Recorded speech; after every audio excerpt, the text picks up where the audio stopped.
So in this demonstration, we'll take you through the different experiences of the contact center. The first one will be the end user experience. We'll show what channels they have available to actually contact the contact center. We'll then shift gears. We'll take a look at the agent experience. So what interfaces are they going to work with? Is it in a CRM? Is it a standalone application? We'll then take a look at the administration. So what the administrators deal with on a day-to-day basis as far as managing the contact center skills and flows and how interactions flow through the CxEngage infrastructure. We'll then finally take a look at the supervisor and manager experience as far as managing their agents. As we begin, this is a demonstration web page that we've created. This could be any company name. We can help our customers enable these different channels on either their public-facing websites for their customers or even secure internal websites as well. So as an end-user customer, I may need some assistance with something. I may actually start with email as an example. I've already pre-configured an email, so at that point, it would open up the default email client. What I'm going to do in this instance is I actually have two emails set up here. The first one I'm going to do is just go ahead and send this one on. This is just a generic Gmail account. The second one is actually a Salesforce email, so I'll show you how we can interact with those as well. So we'll go ahead and send this in. Now, I don't know if any of you are like me, but I have what's called customer support ADD. So if I don't get a response inside of 10 seconds, I'm just going to move on to the next channel. So as an example, customer may select chat. In here, we can collect some information from this user. If I could type my name correctly. In this case, I need some help. So we'll go ahead and fire this into queue. Now, the nice thing is, based on the flow design, we may have some auto responses that come back. So in just a second, we'll see that enablement. And then from there, we could actually select other channels as well. So Facebook Messenger, as an example, they could go to the Facebook page. The key thing here is it's Facebook Messenger. So it's a secure communication from the customer into the queue. And we'll come back to that in just a second because I want to show you some unique things we can do with Salesforce.com. So in this case, we'll go back to the main demonstration page. And actually, let me refresh just for a second. And we'll redo that one. So in this case, once again, plug in my name, maybe some information that I need to have answered. So in this case, I need help. And we'll click. And now we're going to go into the queue. And what we'll see is some auto responses coming back based on the flow design. So in this case, we're actually getting responses. So that chatbot type of experience is built into the CxEngage platform. Now moving on to other channels. So obviously we could publish a phone number here that customers could pick up the phone and dial into, or we can actually bring the technology to the customer facing side. So in this case, we'll click on the button and we're actually going to go into the IVR. We could also have it immediately go into queue. So think of click to connect or click to queue. So in this case, we'll go in. Thank you for calling Nova Exploration. So now we're going to go through the menu prompt. To speak with a destination specialist about booking a new reservation. So I definitely want to book a new reservation. To speak with a destination specialist about traveling to Mars, press 1. And now we're going to go into queue. Now, some other things we can do based on the flow design is we can actually offer queue callback. So in just a second, you're going to hear a prompt prompting me to be called back by the next available agent. And so we'll hear that. Our agents are busy assisting other customers. If you would like to receive. So what I'm going to do now is actually shift gears and we'll take a look at the agent experiences. So the first one is from a standalone agent configuration. This is what we call Skylight for Desktop. The benefit of Skylight for Desktop, it actually provides its own CRM fields, which we'll take a look at in a second. We also have the ability to embed inside the Skylight interface inside of a CRM. So in this case, this is Skylight for Salesforce.com. We've also done similar things with Skylight for, in this example, it's Skylight for Lightning, so that the newer version of Salesforce.com. And we've also done similar things with Zendesk. So in here, once again, you can see the same look and feel, but it's embedded inside the CRMs.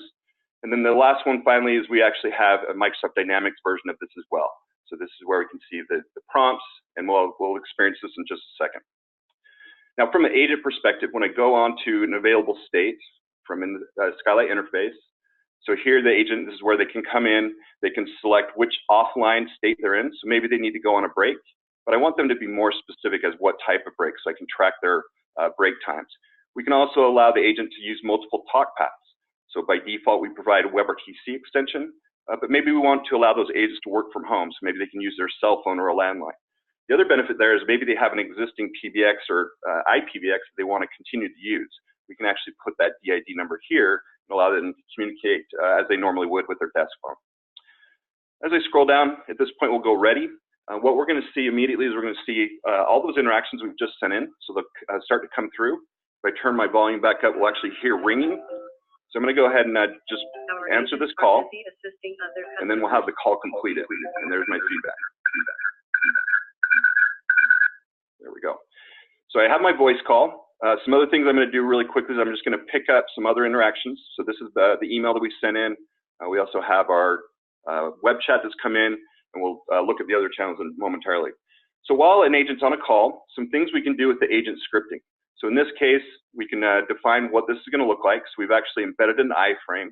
We're also doing things like geo lookup based on the phone number. So the phone number here is actually associated to the Austin area. We can also have checkboxes that the agent may have to answer. They can be scales, they can be checkboxes, they can be drop-down boxes. And then we can also have multiple pages of scripts. So maybe there's a series of questions we need the agent to ask first. We can actually have them populate those and then continue on to other applications or pages that they need to see. So in this case, we've embedded some text for the agent to read from. We have an image of things that they can see. And we've also embedded an application inside of an application. So this is one of our partners called Jakarta. They actually do agent scripting as well as visual IVR. And what we've done is just embedded their application inside of the Skylight desktop interface. And so in this case, we'll go ahead and submit the scripting pages. Now, while on the call, some things that we can do, we can actually disposition any of our interactions. So as an example, maybe as an agent, I want to tag this as maybe login issues. So we'll go ahead and add that in. I can add some notes. So login question as an example.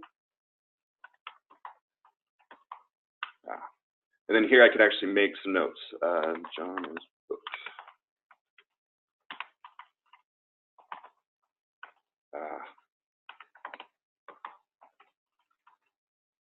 Sorry about that. July. Anyway, we'll just say that John's booked as an example. So some other things that have happened. So we can actually come in and look at the dashboards down below. So over here, I get some information about what's currently going on in the contact center. So I can see that there's one queue abandoned that's happened so far today. I can see the queue length as to how many interactions are actively working. And I can also see my personal customer satisfaction score that I've achieved. Now, some things we can also add in here. From an agent perspective, they actually may want to go and get a customer satisfaction score compared to all of the agents. So now they can compare and contrast their score compared to others. Or we can look at other type of metrics that we can add to this dashboard. And if we look at the types of metrics we have, there's tenant-wide, there's queue-wide, as well as individual agent statistics. We look at and shift and look at other channels.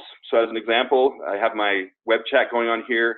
We have some templates that we can provide to the agent, so that way they're not free-forming their conversation every single time. So this way I can go ahead and respond back to the customer. If we go back to the customer-facing page, I see this response come back immediately. And in this case, we'll say, yes, please. And then go back to the Skylight interface.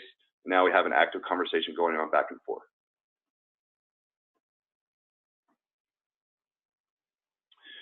We can obviously freeform our responses, so we can put in whatever information we need to communicate with the customer directly. Once again, with textual channels, we can do the dispositions as well. In this case, I'll tag it as Jupiter, and we can add in our notes. If you notice on the right-hand side, some contact information has popped up about this user, because if you remember in the web chat, the first question we asked is what their name was. So we're actually keying off that information. We actually have identified that as John Charles. In here, these are the custom CRM fields we can create within Skylight for desktop. And in here, if we click on it, we can actually modify these information points. So we can go ahead and add these contact references as well. Another key differentiator is we can actually pivot amongst the channels. So if I were on a web chat, maybe I need to escalate this to a voice call. So I have the option to make a call, or I could SMS to them directly. We also have the ability to pivot to another channel like email. So we have the ability for the agent to interact with the customer on multiple channels within a single interaction. Some other things as far as this interaction with John Charles here, I can actually go ahead and maybe it's the wrong queue or it came into the wrong queue. I can actually transfer an active interaction to another queue. So if I need to redirect it to support rather than sales, we can very quickly do that. Some things we can also look at are the post-interaction history. So if you know, we've had 851 interactions with this customer, John Charles, since March 26th of 2017. From an agent perspective, maybe I need to get some details as to what's happened in the past. I can actually click in. I can see that we had an email from yesterday. We also have some information, a call from the day before. and I can actually drill into this information. So maybe I want to see exactly what the email was sent or sent in it was. We can actually drill in it and see that information as well. We could also, as an example, maybe they said they called in and so said something last time. I could actually put the caller on mute and actually come in and look at that, listen to that call recording. So we'll go ahead and mute, and then we could come in and actually listen to that call. So very quickly get some very detailed information. So in here we'll play back the playback. Turn my playback. A little bit of feedback. And then once again, going back to the contact interface, being able to modify any of these other interactions. As far as mid-call features, so once we're on the call, we have our scripting. I can come in, mute, hold. I can also do transfers. So the important part about transfer is not only do I get queue statistics, but I also get individual agent views as to what's going on. So right now I know that Hank, John, and Willie are all currently logged in, but they're not available because they're actually in an unavailable state. We also have the ability to transfer to external numbers. So if it's another contact center that I need to transfer out to, or maybe it's a subject matter expert, or it could be something as simple as my manager on their cell phone while they're at lunch. So I could actually bring them into a conversation. When I do that, it actually places the outbound call to the target. Once accepted, we can go ahead and merge the two of them together, or I can actually hang up on it. So maybe I do my warm introduction as far as my warm transfer. And I could also allow to merge the two to actually complete the conference call. At this point, we're going to go ahead and just hang up a couple of these items. So I'm going to go ahead and hang up my call. I'm going to go ahead, and if you notice what happened, we're actually put into wrap up. So this is all configured by the flow design. So in just a second, we'll have a timer. Once the wrap up expires, then this agent will be available for the next interaction. We also have the ability to end wrap up early. So if I finish my call notes, we can go ahead and end. The same thing applies with these different interactions. So if I were to go and end the chat session, we're going to confirm the end of the chat. And then once again, I have a timer. This applies across all channels. And we're going to go ahead and end the wrap up. And going back to my email, the final one. So in this case, we'll go ahead. We can select to reply. At this point, we're going to have some options of selecting different templates. And in here, this is where we can start to embed images or signatures or whatever it may be. And then at that point, we can go ahead and send. And away it goes. And once again, you'll note that I'm going to go into wrap up as soon as the email's sent. And just like we saw before, we can end early based on the flow design. And what I'm going to do is just go ahead and go into an unavailable state inside of Skylight. So in this case, we'll go ahead and go on break. And this time I'm going to go on a 20-minute break. Now shifting gears and taking a look at the different interfaces as well. So if we go back to Salesforce, so right now I'm currently unavailable. I'm in the Mars booking. I'm going to go back to the end user customer experience. So once again, I could select Facebook. I could also select email. And what I'm going to do, I'm actually going to send off this email that I had queued up and it wasn't quite ready. So we'll go ahead and fire that off. And once again, the key point here is this is a Salesforce email address. So we're sending email like we normally do into Salesforce, but with CxEngage, we can actually prioritize emails using our queuing as well as flow design. So in this case, we'll go ahead and send that as well. And then we'll go into Facebook Messenger. So the key thing I want to point out here is that we're actually going to have a chatbot interacting with the customer and extracting some information from the customer without the agent involvement. So in this case, the first thing I'm going to do, and I want to point out, is we're actually using the term excited.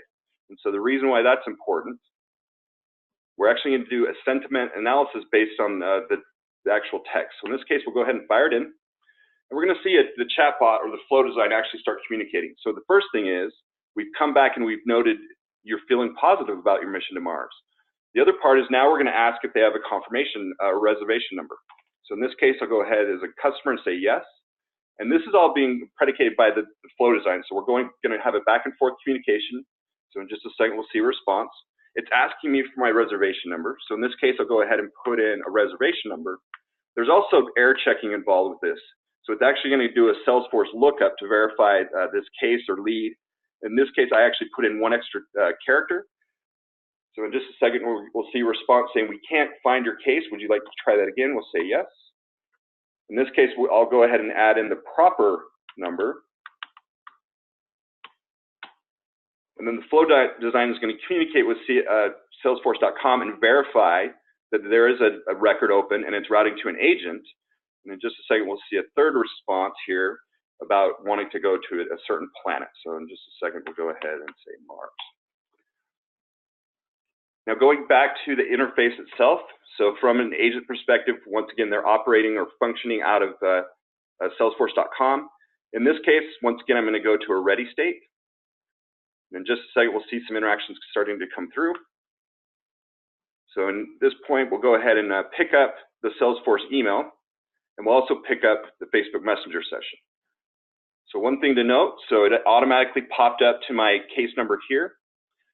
Some things I can do on this record, I can actually assign this Facebook Messenger session to a certain case or lead or contact.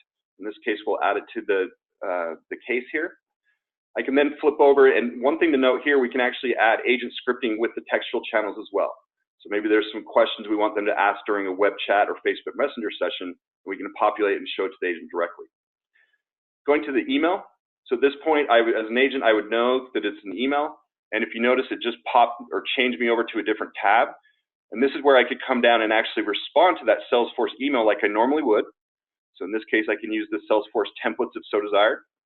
In this case, let's pick a product update. So we'll go ahead and populate that information, and now we can go ahead and send that information off to the customer. Going back to the interaction here as well, so we could actually, based on our contact points, so if we're not currently on a phone call, some things that we could do is actually do a click to dial outbound.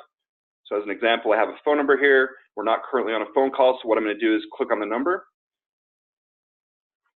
We also have the ability to select what type of conversation. So in this case, we could do is SMS or voice call. So in this case, we'll do an outbound call. In just a second, we'll see that inbound call to actually receive it, and then we'll place the outbound. In this case, there's some scripting that needs to take place. We can allow the agent to define what number they're going to present. So at this point, we're going to go ahead and submit the scripting page, and now we're going to present that number that we selected from the drop-down box. So in this case, open or click to accept the call, and now we're placing the outbound call to the customer, which we'll go ahead and answer. And as we're connected, so some other things associated to this, we can also see any information that's happened in the past. So if I scroll down in the case itself, you'll notice that we write all that activity to the activity history. So here we can come in and actually listen to the interaction. Also, any notes that were added here would be shown. Also, any dispositions that were added would be shown as well. All right, a couple things I'd like to show before we move on off of the agent experience. We also have the ability to do queue with callback now. So in this case, we'll go ahead and call in. In just a second, we'll hear some information come through.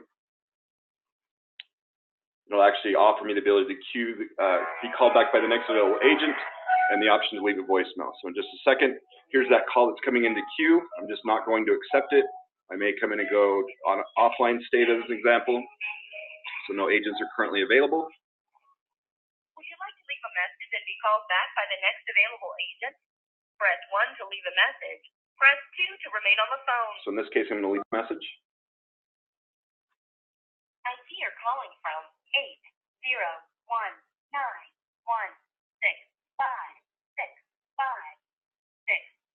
Would you like us to call you back at that number?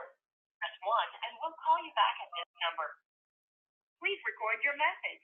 When you are done recording, hang up or press the pound key for more options. I have a question about my password. You recorded. If you're happy with your recording, press 1 or hang up. Press 2 to You may hang up the phone now. So as a customer, I've called in. I've opted to do a queue callback, and I've also left a message so that I can get some information or leave it with the agent before they do the callback. So in this case, once again, we'll go online, and what we'll see is some information come through. Please try again. So we'll go ahead and answer this call. So at this point, it's actually playing the voicemail back. There's too much feedback, but we have the ability to add that information to the interaction. In this case, we'll go ahead and answer the call, and now we're connected. All right, the next new feature that we've released recently is the ability to leave a voicemail and attach it to a lead or a case. So in this case, we'll go ahead and do the same type of thing. We'll call into the queue. In this case, it's actually going to ask me for a case number. Please enter your case number. So I'm going to add a viable case number. So in this case, we'll go ahead and plan put it in there. I'd like to give you an update on my case 1, 2, 3, 4. I'm sorry I wasn't able to help you. So once it collects that information, we can actually go to that case and we'll actually see the voicemail attached to it. So if we go search for a case, minimize skylight here, and as we scroll down, just past the activity history, we also see some Google Docs and attachments. If we click on this, this is where I can actually come and listen to that voicemail. So we can allow a customer to call in maybe after hours and leave a voicemail that can be directly attached to a case or lead or even contact. Moving on, so as we've gone through the agent experience and the end user experience, we can now move into what the administrator view would look like. When they first log in, the first thing you're going to see is the user management screen. Some benefits here is that very quickly they can do some bulk actions. So as an example, maybe a new skill was created and we want to add it to all the users. So very quickly I could change or add a skill to all of the users in this contact center. The one thing I want to point out is that it's truly multi-tenanted. So as an example, in this tenant, there's 75 users. If I were to go and switch to a different tenant, you'll note that it has a completely different configuration. So if we change over to a different demo tenant as an example, I'll do the exact same thing. I'll highlight bulk users, and you'll note that the number of users on this tenant is vastly different. So on the other one, we saw 75. Now we'll go ahead and do the same action. You'll note there's 356 users on this, and I can do the same bulk actions as well. So the nice thing for this is that customers can actually create their own subtenants. So customers typically ask, well, can I have a sandbox environment for testing? And my answer is typically, yes, you can have 1,000 sandbox environments. We don't actually charge for those subtenants. So just looking at the users as far as the navigation, so if we look at the user management, everything required to create a user is in a single column. Everything associated to a tenant itself is in another column. Everything associated to creating and managing flows is in the third column. And then finally is where we see all of our reporting interfaces. So as a user or as an administrator, if I come in, maybe I need to find a user really quickly. So I can do a search. In this case, once I click on the user, I can get the full configuration pane on the right-hand side. So as an example, if I wanted to change John's role here, I could actually change them maybe from a supervisor, maybe to an agent, or maybe from agent to an administrator. So we can control how the users and what the users have access to. As I scroll down, I can see some different interfaces as far as extensions. So by default, we provide a WebRTC extension. We can also configure PSTN numbers. So that using the cell phone example, if an agent wanted to work from home, we can ring their cell phone. To add in additional extensions, simply plug in a phone number. So this could be an agent's desktop DID. So we'll go ahead and add in a couple numbers, and then we can define it as a description. So desk phone, and I have one too many characters. So at that point, I could go ahead and save, and now that'll be an option under my extension capacity. As we scroll down, I see the different skills that this user has and what their proficiency level is. I can adjust that. So maybe this user getting better at Facebook Messenger interactions, I can move it up or down. I can save. I can also add them to groups. So with the ability of queuing, we have skills-based routing as well as group routing. Keep this in the back of your mind, because in just a minute when we get to queues, I'll show you how we can use a combination of skills that may then overflow or interflow to groups based on time, and then we can continue to route. If I look down here at my presence reason list, so these are the different reason lists that an agent has to select from if they're going to an unavailable state. Going back to the example of break, this is where I would assign that break reason list so they can define what type of break they're going on. If we look here, this is the capacity rule. This is the rule that deems how many interactions an agent can have open at a single time. So to break it down, it may be a new agent, and I only want them doing one thing at a time. Or maybe I do have 8 super agents that can multitask across multiple channels, so I can assign how many active interactions they can have at a time. Those transfer lists that we saw, so this is where I do the assignment of those. So this could be a list of my managers with their cell phones. It could be other contact external resources. It could be also internal resources with their phone number associated. We can also look at messaging templates. So this is where I add in different messaging templates to the user. So if we want to grant them access to very quickly provide responses across the textual channels, this is where we assign or grant them permissions to those different messaging templates. So working our way down the stack, so the first thing is we'll take a look at how presence reasons are constructed. So the first part is actually creating the presence reasons, and then you can note if they're going to be shared across multiple presence reason lists. So once the reasons are created, we then roll them into a list. We look at some of these options in here. This is where I have my main category. So in this case, the main category would be break, and then I have my nested presence reasons list as well. Just to look at a different example, we can come in, and this is how it's broken down a little bit more uniquely. So on my break, I have follow-up reasons that I'm not available, and then also my different training options of why I'm not online and receiving interactions. We then look at the roles. So this is where we can create those custom roles so that people can do certain things on the platform. Maybe this is someone in finance that wants to come in and look at reports. I can give them the view all designation that limits them with the ability to do anything on the planet, such as creating reports. Now, if I did want to give them the ability to create reports, I would then look for my ability to manage reports, and we would assign that to the different roles. Moving into skills, they're very simple to create. Simply give it a name, and then we're going to define if it has a proficiency of yes or no. So when we turn the proficiency on, it's on a scale of 1 to 100. Also, if you don't have proficiency, it's basically a glorified group, if you will. Moving into the actual skills themselves. So once you have a skill created, you can actually click on it, just like we did with our user configuration. We click on it, and then we get the configuration panel on the right-hand side. So in this case, we can see who's associated to this skill, and then what their proficiency level is. When we move to groups, it's even easier. So when I click on create, all I need to do is give it a name and hit submit. Once the group is created, just like we saw with skills, we can see the users that are associated or members of this group. As we move into capacity rules, this is where I can create or manage those roles of how many active interactions a user may have. So in this case, this is my super user group. I'm going to go ahead and build a new capacity rule. And so what I may want to do is break it up by channel. So I may go ahead and add in all the different channels because they are my super user group. If we take a look at how this is happening, so I'm going to say or allow the work items, they can have 5 open work items. They can have 4 active SMS, maybe 3 active emails. And at this point, maybe we'll have 7 messaging items. Now, the nice thing with this is we can have it be very flexible in that if any of these conditions are met, if I had a single voice call and I had 4 open SMS messages, I would not offer any more work to the agent because they'd be considered fully allocated. Now, if I go and change the rule type to all, it means that all of these conditions need to be met before this agent is considered fully allocated. So on a single voice call, 5 work items, 4 SMS, 3 emails, and 7 messaging items all open at once before we consider they're fully allocated. Now, that's a little bit on the extreme side, I'll agree. So as an example, we could actually restrict this down to single interactions per agent. So maybe this is a new agent and I only want them doing 1 voice call. Or maybe they're a new agent on the email team.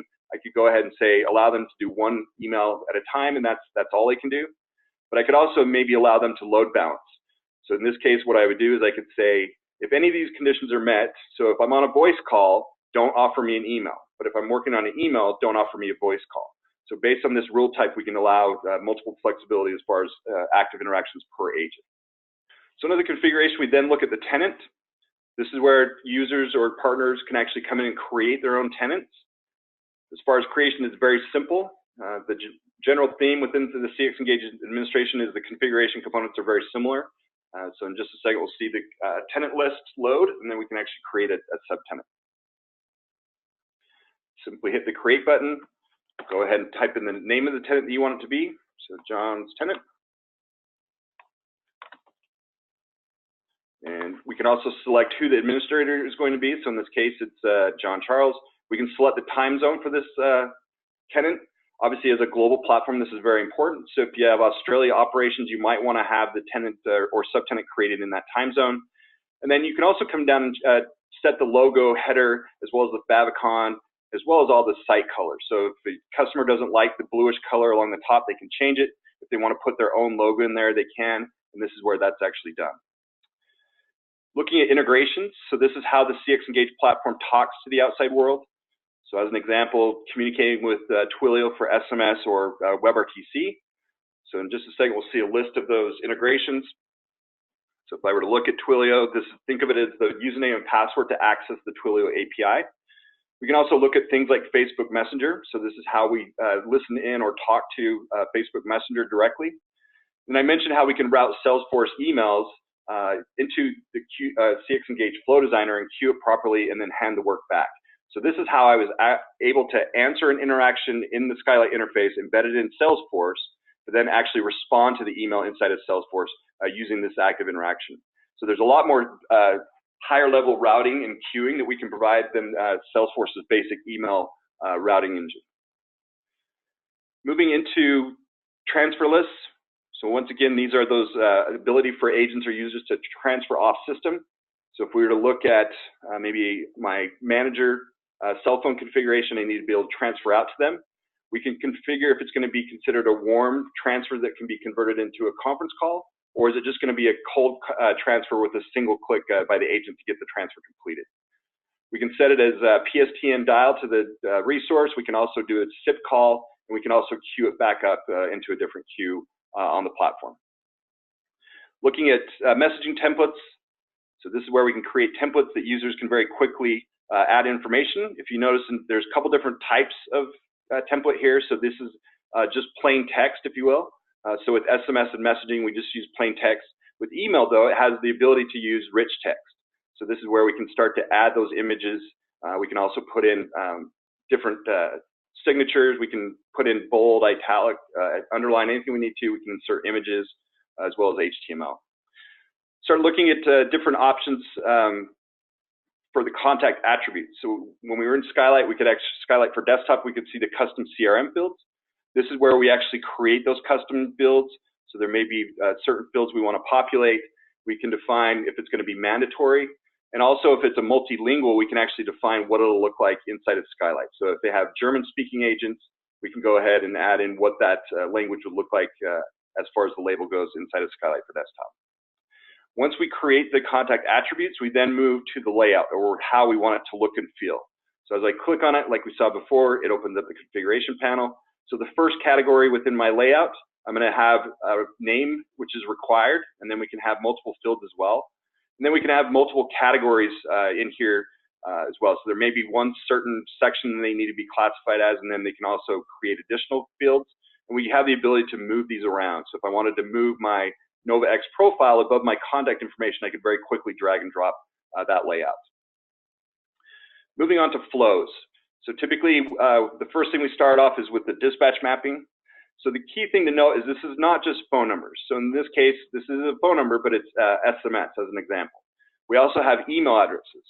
So when someone sends an email to this email address, I then direct it to this flow. Also, if we look here, we may look at another email or maybe our web chat interface. So it's basically the contact points for the outside world, and then we play traffic cop and direct them to which flow we want them to go to. So once again, clicking on a phone number. So here's an Australian number. If someone dials this number, I then direct it to this flow. As far as interaction types, it's voice, SMS, email, messaging, work item, and any. The use case with any is I may actually want to have a phone number that customers can not only call, but they can also SMS to. So we can actually have a phone number support multiple channels using this any option within the interaction type. Moving up, this is where we move into the media. This is how we bring in our media prompts, our welcome greetings, our music on hold.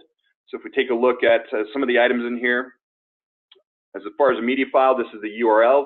You can also upload media files directly from your computer by selecting the file. We also have the ability to use text-to-speech. So as an example, actually I'll just use a different one. So maybe we wanted to have a post-call survey involved in our flow design, so we can come in, we can create a text-to-speech audio file. We'll select text-to-speech here. Once that's selected, it gives me the text field, and then I can also select which language I want it to be in. The use case is maybe a customer needs to support a specific language, but maybe they don't have the skill set for those agents. A use case is Finnish. Maybe they need to support it, but they don't have anybody that speaks Finnish.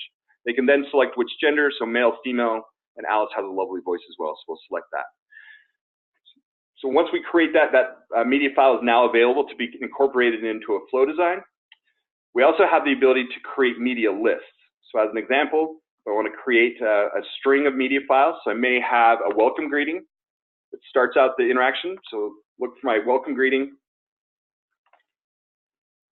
that may be followed up by a music on hold file that may be then followed up by a marketing greeting. So in here, we'll put some music on hold, and then we may have some type of announcement that we want to play in this string. So we could go ahead and string these together. Once we have our media files, we then move into queues. So this is where we're going to incorporate those skills as well as groups that we created earlier with the user. So in just a second, we'll see the different queues here. I'm just going to go ahead and grab my queue. And what I'm going to do is I'm actually going to create a new query. So the first thing is we're going to go ahead and initially on any good contact center, they should try to do skills-based routing or find the right agent to talk to the customer.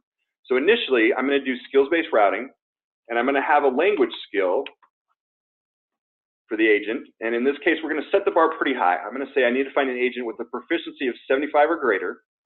We could also do at most, so less than 75, or we could do an exact match. So I could say, go find me an agent with an exact match of 100% proficiency, or my highest tiered agent, if you will. So we'll go ahead and add that first requirement as far as consideration goes in the queue, followed up by maybe another skill, which may be a technical skill. So in this case, we want to set the bar fairly high. We'll call it 60. So I need to find an agent with a skill set of 75 or greater with Spanish, and a skill set of 60 or greater for email. And we can also segment that. So we may say, yes, you must have all of these skill sets to be considered for the interaction, or I could also say it could be any. So if you have any of these skill sets, you may be considered. So we can be very restrictive or the focus of what the agent set we're looking for, or we can be a little bit more flexible using any of these skill set options. So this is great. We're trying to find a really skilled agent initially, but in contact centers, we have what are called SLAs. So we try not to eclipse them. We try to answer our interactions before we get to that SLA. In this case, we'll say that the SLA is 60 seconds as an example. So what I'm going to do at the 30-second mark, I'm still going to do some skills-based routing, but I'm going to change or lower the bar, if you will. So same thing with the Spanish-speaking skill. So I need to have a Spanish-speaking agent, and I want to lower that bar down to, let's say, 20 in this example. And I also still have my technical skill of email, and we'll go ahead and drop that bar down to 10. So I've just opened up the ability or the consideration realm of the agents who are going to be considered for interaction. So I went from 75 and 60 or above, and now I'm down to 20 and 10. So that's great. So now we're off. We're looking for the agents based on these requirements, but we're getting closer and closer to that 60-second SLA mark. So at 45 seconds, I may come in and actually change it again. So in this case, we'll go ahead and do the group consideration. And let's just say now I'm just going to look for anybody on the reservations who's logged in, and we're going to route by most idle agent in that case, which is great. So now we have a larger pool of users, and we could even go as far as saying, I want anybody that's logged in the everyone group, and it's now going to be considered. So now we're going to look at a really large group of users on the tenant or the CxEngage tenant. So at the 45-second mark, that's where I do that. Now, as we get closer and closer to that 60-second mark, so at 55 seconds, I may change it completely again and actually say, now I'm going to route it to individual users. So in this case, we'll go ahead and route it to Bill. We're going to go ahead and also add in Amy. And so now we're actually routing to individual users. These could be the contact center team leads. They could be the supervisors. They could be the managers. So very quickly, we're changing the way these interactions are flowing through the queue. So to recap, initially, we did some very high-level skills-based routing. We lowered the bar. We changed the bar completely by then doing group routing, and now we're routing to individual agents. As we scroll down, we can also weight this queue. So as an example, for every 10 seconds a user is in hold, we're actually going to increase their value by 1, which isn't very good, right? So maybe this is my premium queue, and I want to increase their customer value by 100. So if a premium customer were in queue for 30 seconds, their value would actually be 300, and they're very quickly bubbling to the top of the queue with a maximum priority of 1,000. So we can weight these queues to ensure that our premium or priority customers are bubbling to the top of the queues. And we can also change this around. So maybe this is my collection queue for customers that are calling in to try to make a payment. So not some of my priority customers, or callers. So that way, I may say at every 90 seconds, only increase their value by 5. So you could be sitting there for multiple minutes and still be at the very bottom of the queue, whereas our premium customers are going to accelerate to the top of that queue. Once we have our queues built, very similar to our presence reasons, we build our dispositions. So this is where we can tag every type of interaction. So was it a password reset? Was it a balance inquiry? So we can actually create those different dispositions. So once again, password reset, login issues. Once we create them, we then roll them into the list, selecting some of our options here. So if we look at the reservations, once again, they designate that an interaction was a reservation, but they need to be more specific. What type of reservation was it? We can also have multiple categories. So in this case, it may be an account question, and then we can tag it or be more specific about that.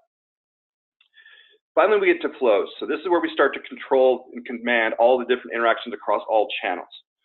The first one we'll take a look at is an actual call. So very quickly, just like our user search, I'm going to do a search for call. I'm going to grab a flow. We can have versions. So if a customer or partner goes in and creates a new version and breaks it, they can very quickly revert back to a previous version. There's a couple items you can do. You can view a flow. You can also copy a flow. So rather than recreate the wheel, maybe a certain workflow works good for one department, you could actually copy it and then maybe just swap out the media files. So in this case, we'll go ahead and create a new draft, whatever name you want to put. And then from here, we'll actually look at the flow. So there's going to be two different workflows we're going to see. The initial one is going to be the customer journey. And then the flow down below is actually going to be the agent experience. So a couple things, we're going to just zoom out so I can see the entire flow here. We also have the ability to see the entire flow with my viewer here. So it'll actually show me the entire map. So if it was very extensive, we could see all those details. I also have the ability to download the interaction, the flow design as a JPEG or PNG. And we can also annotate the different items here. So if I want to add in some notes about a certain thing, I can very quickly add in some information there. So what we're looking at as far as the customer journey, so this is where the customer call comes in. The first menu prompt is we're going to collect some information.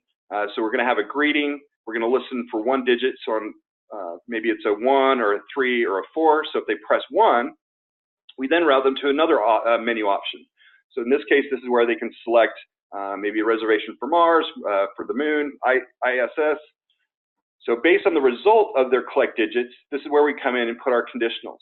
So at this point, we could come in and say, if they press 1, I then, based on my collection, I then know to come over here and I'm going to play a media file. So this is just a whisper before queue media file. So as a customer, the prompt would be, you have selected the Mars queue. And then at that point, it actually goes into the queue. So this is where we select what queue we want it to go to. We select what music on hold file we want to select. The important part with that is each one of these queues may have a different music on hold file. And it may also have different queues that they're going to route to. So if you note here, we're going to the lunar queue compared to the Mars queue. We also have the ability to turn on the post-call, or I'm sorry, there we go. We have the ability to turn on callback. So in this case, if we didn't want callback, we simply turn it off. If we do want to enable it, we can define when we're going to offer the callback. So in this case, we're going to offer at the 10-second mark while in queue. And then these are all the different media files we select for the prompting of the queue back caller. So this is where the prompt is played back. It reads them their phone number, and then they can accept to be called back on that number, or they can actually select another phone number to be called back at. Now, once we're queuing the item, this is where the agent experience kicks off. This is where we're going down to what we call a resource flow. This is where we configure things like the agent scripting experience. So this is where we embed that Google lookup iframe. You can have, once again, checkboxes, scales, drop-down boxes. All of these different palette options are here for customers or partners to actually drag into the scripting flow. In this case, as mentioned, this is where we put in images. The nice thing is with iframes is we can put applications inside of applications. So in a use case, this may be an iframe that goes and looks up into a third-party application that they want to present to the agent in the flow or the workflow of the agent interaction. So once the contacts have been communicated on this side of the customer experience, we're listening for the agent to disconnect. And the reason is we're going to pass them to a post-call survey. So on a score of 1 to 5, how would you rate your interaction? Once that's complete, we can do multiple things at the same time. So once they take the post-call survey, so thanks for your continued loyalty. And then we may also automate or send them an SMS, maybe with a confirmation code or just a thank you for their next purchase or coupon code, whatever it may be. So we can format this auto SMS back to the customer. And we can also do things like send email as well. So if we wanted to do a search for email, I can very quickly go and find, maybe send an email. So if we have a contact for that record, we could not only send them an SMS, play a thank you greeting, but also shoot them an email as well.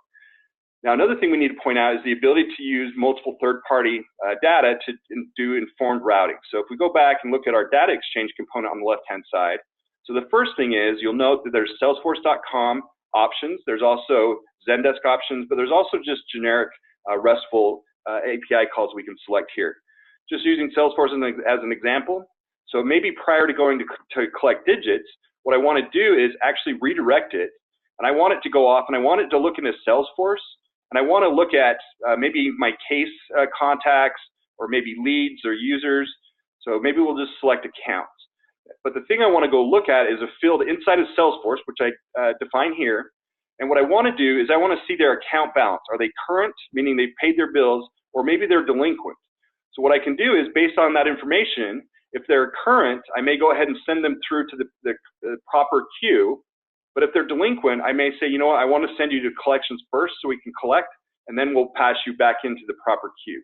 So once again, using very intelligent third-party data, we can make some decisions up front. Now, along with that, we can also do things like taking the results of interactions. So let's say we wanted to take the result of my customer satisfaction survey, and I want to, rather than push it to Zendesk or Salesforce, maybe I want to push it to just a third-party application that, or maybe it was a homegrown application. So we could actually go ahead and take the result of the post-call survey and push it into that application. So in this case, we'll go ahead and do a put, or we can do a post. So in this case, we're going to push that information to the outside third-party application. Now, the important part is we could actually use this information the next time they call back in. So we could go back to the start of our flow, do the same type of thing, so a RESTful API call, but we may say, go get the information. I want to see what their last customer satisfaction survey they gave us, and then maybe we know to route it to different queues. So if they gave me a bad score, I know to route it to my agents that can handle customers that were upset in the past. Or if they gave us a high score, maybe we just continue on to the proper flow like we've seen in the past. So the key thing is it's very intelligent that we use the same tool to create flows across all the different channels that we support. So as an example, if we look at the Facebook Messenger interaction that we saw initially with the chatbot, this is where we actually come in and can start to define what that looks like. You'll notice in the configuration, so this is the first part where we're doing the sentiment analysis. This is where we're sending some auto responses back. We're collecting information from the customer back and forth. We can start to make decisions. This is where they say if they had a reservation number. If yes, we go over here and ask them to input it. If no, we then point them in a different direction. The key thing to point out, though, is it's the same flow design that we use for all the configuration across all channels. From there, we move into reporting. So everybody knows that a contact center, the main purpose of the contact center is reporting so we can see the efficiencies or performance of the actual agents. So the two different types of reporting we have real-time as well as historical, and we also have a supervisor or manager interaction monitor. So the first thing to point out are the real-time dashboards that are out of the box. So if you note here from standard down to my resource dashboard, these are all out of the box. If I wanted to come and look at my agent state table, looking here, so I see that John Cash is currently on a 20-minute break, but he's been gone for 37 minutes. I need to go find out what he's doing. We could also come in and look at, maybe I want to see my interactions that have been completed so far today. So it's going to show us all the interactions across all the channels. So we see outbound, we see inbound, we see emails, we see SMS messages across the board, and obviously phone calls as well. We can then come in and actually create custom real-time reports. So let's say that the out-of-the-box reports just aren't fitting the need. Customers or partners can actually come in and create custom real-time dashboards. So if we look here, this is a dashboard that we built we had a potential customer that wanted to see all this information at one point. So in here, you can have individual metrics or statistics. You can have data tables. You can also have mix and match any of these. You can add in additional items at any point. So in this case, a customer or a partner may say, I want to come in and pull up a new statistic. I want to look at the count of away rate resources. So who's not logged in today? So we can come in, obviously it's going to be a count. We can add in our own header and footer information. So if a customer has an existing contact center and they have certain language they want to populate, or maybe they just want to incorporate their name into these metrics, or maybe it's a department name they want to put in there. So we can start to look at the different interfaces here. We can also define if it's going to be turned on as a gauge. So when we look at gauges, we can actually set thresholds that when certain conditions are eclipsed, we can change the color of these gauges. So I could say, if the number of counts, let's say, if there's 10 agents logged off, that's not a big deal, so that's a green condition. But if we have 20 agents that are not available, that's not a good thing. So it may be a point where we need to start to be concerned, so we'll switch it to yellow. And then maybe if there's 30 agents not available, that's a really bad thing, right? So then maybe have a change color to red. So you can configure exactly how these different thresholds are going to operate and look on the dashboards themselves. From there, we move into historical. Just like we saw with the real-time dashboards, there's some different options. There's also the out-of-the-box reports as well. So in just a second, we'll see the information. If we look at the types of reports in historical, there's 4 main types. There's overview, there's agent, there's queue, and interactions. There's also the standard reports that come out of the box. Today, there's roughly 40 reports in here.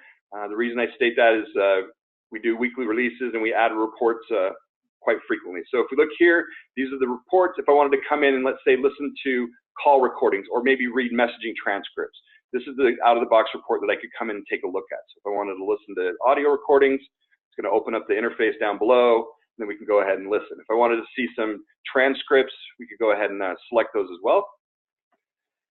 Now from here, we can go back to some different views. So if I want to go back just to my historical dashboards, go ahead and take a look at just the overview as an example and show you some things we can do as far as customization. So in here, get rid of my call recording playback.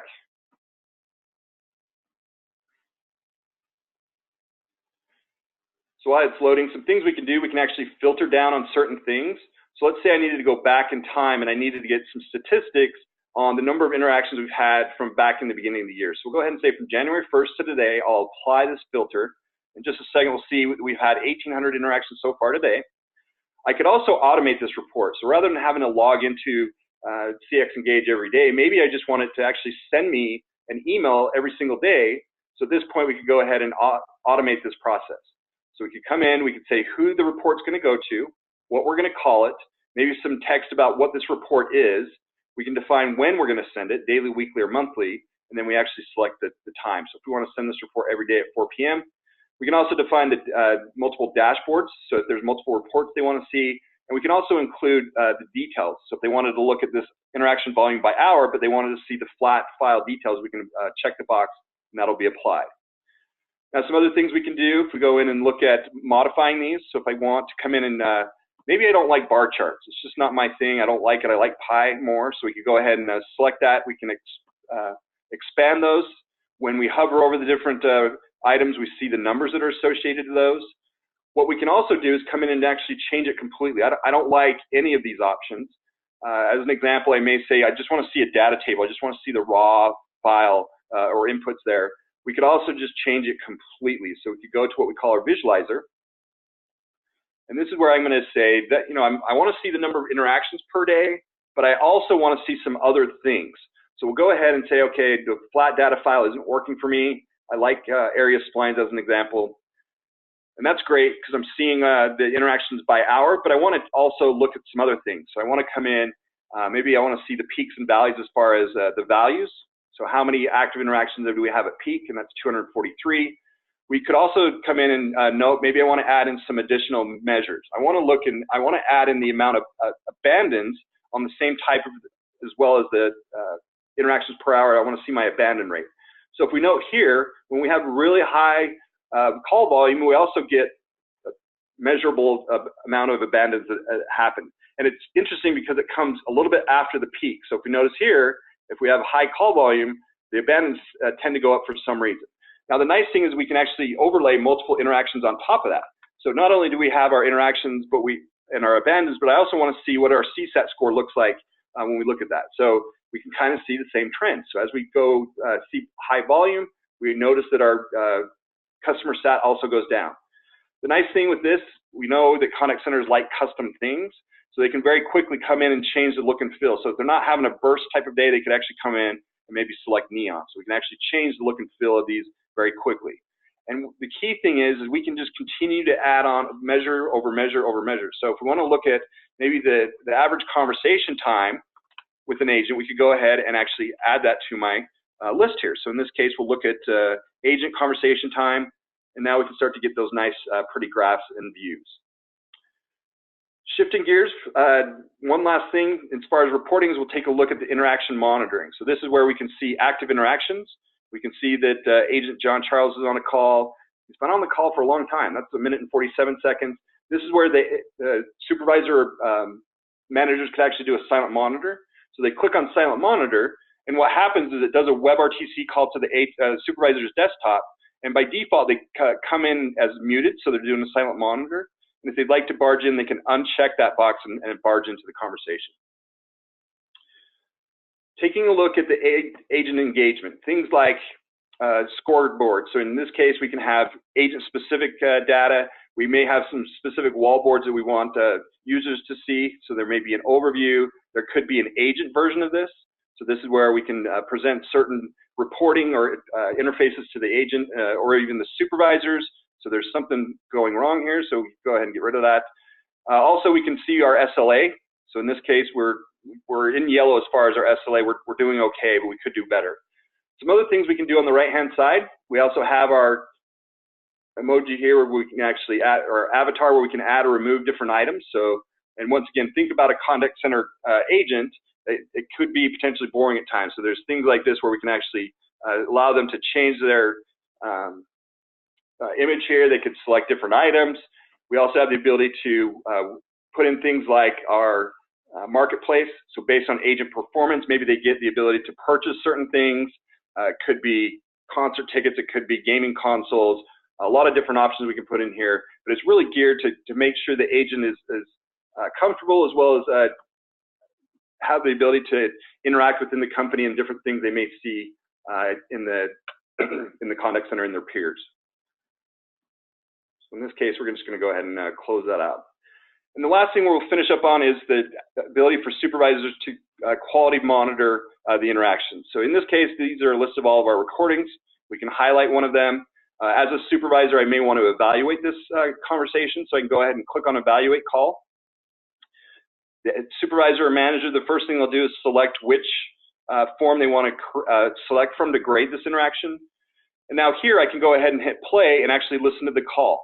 And as a supervisor or manager, this is where I can say, did the agent complete the customer's request? Well, kind of, so partially. And then we could also say, did they meet your exception? Once again, partially, maybe. We can also create these forms where they can have drop-down boxes. They can have yes or no.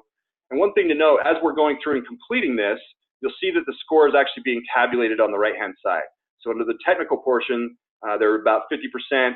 Satisfaction, they're only at about 51%. But efficiency, they're doing pretty good. So maybe they're really quick on the call, so we can define and see those scorecards coming through. Once we create or run through those different evaluations, we may actually want to create a new or email this evaluation out to the agent. So go ahead and do so. We may actually use this as a coaching activity. So this maybe was a great call, and I want to actually use it for my other agents, so we can turn it into a coaching activity. We could also come in and look at different dashboards. So how many QM sessions are my supervisors going through?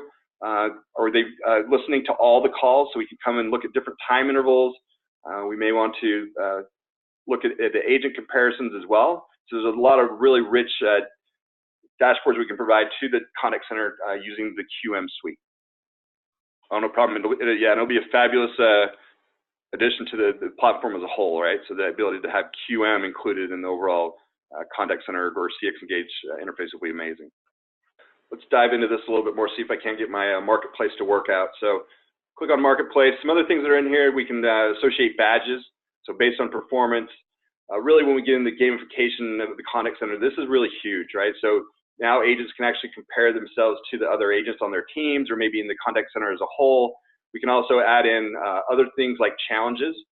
So as an example, maybe it's the end of the quarter and I actually want to challenge my agents to complete more calls because that's maybe how they're being graded or evaluated. So in this case, we may create a new challenge. I may look at the past challenges. This is where we could say, the number of the agent that completes 100 calls, or maybe we say that the first agent that completes 100 calls gets a certain reward, right? So in this case, we can see which agents won what things. We can also use this for the agent to agent and agent to supervisor chat. So as an example, maybe I need to ask a question to my supervisor or maybe just to a group of users, right? I want to see if the subject matter experts actually know the answer to a question that a caller's asking about.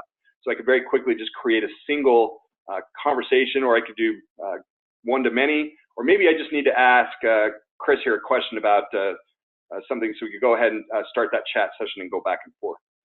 We could also have work aids, so this is where we can include training items. So maybe there's a demo training, or maybe there's a certain training that agents need to go through. So we can add those. We can actually provide coaching sessions through the agent engagement part. So maybe there's some certain things, checklists that we can go through based on maybe screen recordings or call recordings.